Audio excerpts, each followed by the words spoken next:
80 शब्द प्रति minute start. सभापति महोदय, अब मैं आर्थिक मामलों पर आना चाहता हूं। मैं अधिक समय नहीं लूंगा। इस बात को सभी स्वीकार करेंगे कि तीव्र गति से हमारी आर्थिक प्रगति हो, इसका प्रबंध किया जाना चाहिए। इसके लिए ऐसा वातावरण बनाने की आवश्यकता है जिससे उत्पादन बढ़ सके, वितरण में समानता आ सके और उपभोग में संयम से काम लिया जा सके। हर बजट को और हर कर प्रस्ताव को इसी कसौटी पर कसा जाएगा। यथा क्या उससे उत्पादन बढ़ता है, क्या वितरण में समानता आती है, और तीसरी बात यह कि क्या हम देश में ऐसा वातावरण बना सकते हैं कि लोग जितना कमाते हैं उतना खर्च ना करें, उसमें से बचाएं और उसे राष्ट्र की समृद्धि में लगाएं।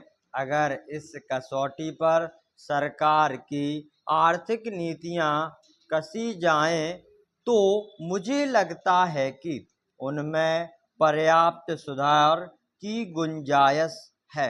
मैं वित्त मंत्री की कठिनाई को समझ सकता हूं। विकास की आवश्यकता अधिक धन की मांग करती है। राज्य सरकारें अधिक कर लगाने के लिए तैयार नहीं हैं। वे केंद्र से कर्जा लेकर अपना काम चलाना चाहती हैं। वहाँ कोई वित्तीय अनुशासन नहीं है। यह सारा बोझा केंद्र को उठाना पड़ेगा और केंद्रीय सरकार कठिनाई में पड़ेगी। इसलिए मैं समझता और सुझाव को दोहराना चाहता हूं कि राज्यों को इस संबंध में निर्देश दिया जाना चाहिए। संविधान के अंतर्गत केंद्र इन राज्यों को निर्देश दे सकता है कि वह अपने साधनों के अंतर्गत अपने खर्च को चलाए। केंद्र के कर्ज पर निर्भर नहीं रहना चाहिए। विशेष परिस्थितियों में कर्जा दिया जा सकता है, लेकिन कर्जा लेकर अपना काम चलाना यह उनका स्वभाव नहीं बनना चाहिए। अपवाद रूप में कर्जा लेकर वह किसी विशेष परिस्थिति का सामना करने के लिए प्रस्तुत हों तो उसका विरोध नहीं किया जा सकता।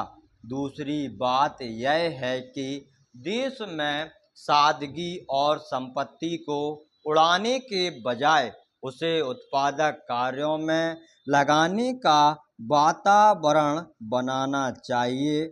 मैं नहीं जानता वित्त मंत्री महोदय इससे कहाँ तक सहमत होंगे, लेकिन आज देश में समाजवाद की चर्चा बहुत होती है। लोगों का समाजवाद की ओर देखने का दृष्टिकोण विकृत हो गया है। लोग हमें क्या मिलता है इससे और ज़्यादा ध्यान देते हैं। हम कितना खर्च करते हैं इस ओर ध्यान नहीं देते हैं। समाजवाद बिना संपत्ति की अभिवृद्धि किए और बिना उसके समान वितरण के नहीं आ सकता। हमारा देश कृषि प्रधान देश है।